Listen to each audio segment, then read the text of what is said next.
Happy Halloween, everybody! As you can see, I dress as Joker from Persona 5 for the occasion, but I only bothered to draw one frame of this costume, so... there we go. Anyway, a couple years ago, a YouTuber named Your Movie Sucks started a series of videos called Childhood Trauma. The videos were about things he watched as a kid that scared him. Typically, these things were not intended to be scary, and even if they were, they certainly weren't meant to be traumatizing. He also encouraged other YouTubers to do the same, and while I kinda missed the boat, by about 5 years, I decided I want to make one as well, considering it is Halloween and all. Unfortunately, I was somewhat sheltered as a kid and wasn't able to watch the real scary stuff, and to be honest, I was never really interested in anything scary anyway. But considering most of the stuff on this list is barely scary at all, that was probably for the best. Case in point... yeah, starting with a real scary one. For those who don't know, Bear in the Big Blue House was probably the most innocent show for kids there is. It stars a big lovable bear, aptly named Bear, living in a big blue house with other little animal friends, all performed by Jim Henson puppets. It's cute as all hell, and was one of my favorite shows as a kid, but something at the beginning of the episodes always scared the crap out of me. At the start of each episode, Bear would talk to the audience and sniff at them, getting his nose real close to the camera. I don't know why, it was probably meant to be cute, but even if it was, it really scared me for some reason.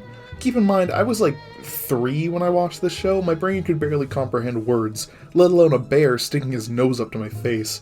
I legitimately had nightmares about these openings, I'm not even kidding. I still loved the rest of the show, but I'd have to hide behind a chair until Bear backed off from the camera in order to watch it. I'm not even kidding, that really happened. Now here's something that makes a little more sense. Tim Burton's Nightmare Before Christmas is one of my favorite movies. A lot of the imagery in it is meant to be scary to kids. I mean, it's Halloween Town after all. The intro to the movie is a song sequence, like a lot of Disney movies at the time, but the song they play and the imagery along with it is a lot less lighthearted than other Disney films. This Is Halloween is the title song of the movie, and introduces the scarier elements of the movie too. Some of the monster designs are downright terrifying, and coupled with the amazing and frankly unnerving stop-motion animation, it really unsettled me as a kid. For some reason I was fine with the rest of the movie, but This Is Halloween really spooked me, which I guess means it did its job. Now this happened when I was a little bit older. Kingdom Hearts is a game series where you play as a kid named Sora, armed with a magical sword called the Keyblade, and you journey with Donald Duck and Goofy to different Disney worlds to fight villains. It's a fantastic game series, and Sora even made it into Smash Bros. Ultimate recently, which is just the best thing ever. The first game was released for the PS2, but I didn't have one as a kid. In fact, I didn't even know Kingdom Hearts was a game. I was introduced to Kingdom Hearts through the manga based on the games. I legitimately thought the manga was the source material, and when I found out about the games later, I assumed they were based off of the manga. I was not a smart kid. Anyway, the enemies in Kingdom Hearts are the Heartless. They're these beings made out of the darkness residing in people's hearts, basically. They operate off of instinct, with no emotion, and seek only to consume the hearts of others. In the games, they're just the basic enemies. You press the button, they go poof. But keep in mind, I was reading the manga, so I didn't see them that way, especially because of the way they're introduced. So, Sora arrives in Traverse Town and greets this lady who's pretty clearly a prostitute, even though Sora's 14, so that's weird. Suddenly, out of nowhere, Heartless shows up and rips her heart out of her chest! And this is clearly painful, look at her face! Sora sees this demon holding the woman's heart, and he's as terrified as I am reading it. And then it crushes it in its hand, and she dissolves! Then even more Heartless show up, and it's pretty clear Sora knows that he's next. Holy shit, these things are terrifying! And here's the weirdest part, this scene is original to the manga. Sora does see someone get attacked by Heartless in the game, but it's nowhere near as scary. They don't get their heart ripped out of their chest for Pete's sake. Anyway, this scene alone made me hesitate when I decided to actually play the games, because I thought fighting these things would be as terrifying as the scene makes it out to be.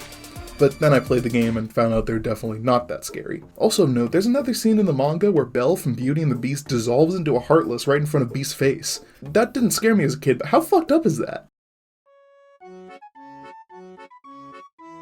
These two are kind of in the same boat, because they both involve a family trip to Disneyland when I was very little. The Many Adventures of Winnie the Pooh is a dark ride, where you get taken through a blacklit animatronic version of the Winnie the Pooh movie. Now, I'm not really a dark ride person, and I think it was most likely because of this ride.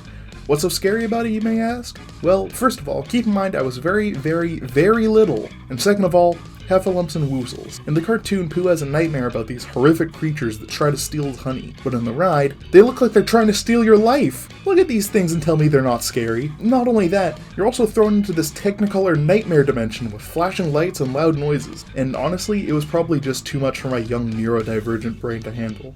Anyway, now I can't go on dark rides anymore. If I went on that new Star Wars ride, I'd probably have a panic attack, no joke. Oh, and Jungle Cruise. Yes, I freaked out on probably the calmest ride at Disneyland.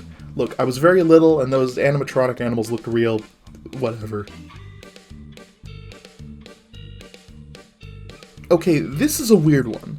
I only vaguely remember this because I was probably the youngest out of any time on this list when it happened. And for the life of me, I can't find any video evidence of it online, but I know it happened. When I was like 1 or 2, my parents took me to see Blue's Clues live. If you don't know, Blue's Clues was a kid's show about a guy named Steve who solved mysteries with his cartoon dog Blue. It's probably my favorite show ever growing up.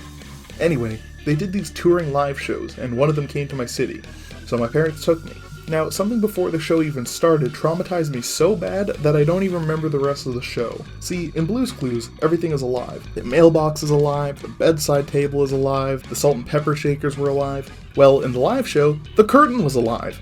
So this giant curtain suddenly opens its massive eyes and mouth and starts talking to the audience. I wasn't expecting this, and I remember being incredibly scared of this giant talking curtain. Again, I don't remember much of what happened after that. In fact, I don't remember if I even watched the rest of the show, but that curtain really stuck with me. My guess is they projected an animated face onto the curtain, but my baby brain didn't realize that at the time. And for real, I can't find any evidence of this online, so I can't exactly prove it happened. In fact, for a few years, I thought it must have been a dream. But if anyone else went to Blue's Clues Live as a kid and remembers this cursed curtain, please let me know. Now we're moving from visual stuff to a book series I loved when I was a kid. Keep in mind, I'm not a big reader, like, at all, and even less so when I was younger. So having a book that could grab my interest enough for me to keep reading is very impressive. The Spiderwick Chronicles was a series that came out around when Harry Potter was ending, and people were pumping out fantasy book series to fill the void. It was about these 3 kids who find their grandfather's field guide, which he wrote when studying the world of the fairies. From there, they must defend the book against various magical creatures who want to steal it, the most dangerous being the ogre Mulgaroth. The series included a ton of inspiration from Celtic and Norse mythology, and had a ton of cool creatures I'd never heard of before, along with these amazing illustrations. But what really scared me was the marketing. For some reason, the authors decided to market the book as if it was based on a true story. In the book, the monsters are invisible to humans, unless they choose to be seen or if one has a magical seeing stone or something like that. They really push this fact in the marketing, claiming that yes, everything in the books are real, you just can't see it. Now this is obviously just a gimmick, but as a very stupid kid, I had no idea. I legitimately thought that goblins and ogres and elves existed and that I just couldn't see them because I didn't have a seeing stone. Sometimes I thought about how cool it would be if I found a griffin or something and made it my pet, and other times I was terrified that if I went into the woods, Mulgaroth would find me and kill me because I knew about his existence. Obviously, I'm to blame here for believing in their marketing, but at the same time, when you're writing a book for young kids, it's kinda irresponsible to tell them the monsters are real and dangerous. I mean, imagine if kids thought the Hunger Games was real. I mean, I guess they wouldn't be too wrong. Holy shit, I was really not okay with puppets back then, was I? Yes, Between the Lions was a kid's show about puppet lions in a library. This one actually didn't scare me as much, but it was more about the atmosphere the show had. Clearly it was going for that Sesame Street kind of vibe, but a lot about it was just kinda off. I don't know if it's just me, but the whole show had a color palette of warm, dark colors, all these browns and blacks, and it unsettled me a lot when I watched it. But there were also these weird segments with more abstract puppets, like these floating lips in a black void. Nothing really scary, but I think it was a little too abstract and weird for me to handle. Oh, and this guy. Okay, looking back, I remember why this show scared me. Moving on. Okay, this is the big one. It requires a little bit of explaining. I wasn't scared of the Lion King movie. I was scared of the Lion King Broadway musical.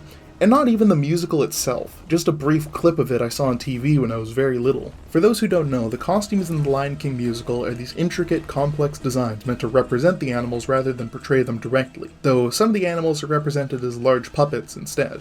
And judging by this whole video, we already know how I felt about puppets back then, especially big ones.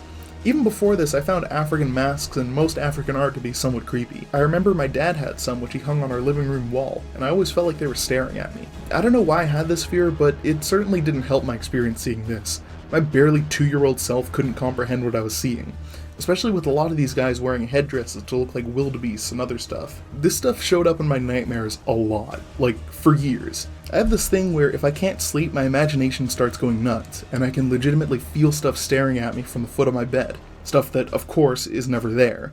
Well, a lot of these puppets and costumes showed up at the foot of my bed most nights. Nowadays, I appreciate the artistry and skill that went into crafting these spectacular costumes and props, but back then, the only thing I appreciated was waking up after a nightmare about live-action Rafiki. So, what did we learn today? Going through this list, I actually kind of pinpointed some of my major phobias, and if I've gotten over them. First of all, large puppets. I'm not too scared of them anymore, but I sometimes feel uncomfortable around people in mascot costumes or large animatronics. Seeing them isn't an issue, it's just being near them, and even then I wouldn't call it a fear anymore. Fictional monsters, like A Nightmare Before Christmas or Kingdom Hearts. Nah, not at all. In fact, I've become more in love with horror movies and monsters every year, and as for the concept of monsters being real, I now know there's things in the real world that are way scarier than monsters, so I'm well over that. There are probably some new things I need to get over though. Next, dark rides. I mean, I don't like them, but not because I'm scared. It's more of a sensory thing, really. Finally, am I still scared of the Lion King musical? Fuck no. While I still haven't seen the show live, I've seen slime tutorials of it, and it's a fantastic show. But it did take me way too long to get over it. Way long as in, I went to New York when I was 13, had a chance to see The Lion King on Broadway, and declined because I still wasn't over it. Yeah, I want to go back in time and kick 13-year-old me in the teeth, but I digress. I'm glad I finally got to make one of these videos. Thanks for watching, and have a happy Halloween. A very special spooky thanks to my patrons, Pika Yuma, Oni Shark Media, Beans, Miss Jukebox 8, Dreaded Cypher, Michael P, Metal Mario 90, and Wilson the Green. $3 patrons got to see this video early, and $1 patrons get to see pages of my webcomic Obsidian Blaze early, along with some other fun perks. Also, remember to check out my gaming channel if you haven't already. I typically stream on Monday nights, and I post some other cool gaming content there too. I also stream art on this channel. If you want to be instantly notified when I start streaming, the best way is to subscribe and hit that little bell next to it. Thanks again for watching, hope you have a great rest of your day, and happy Halloween!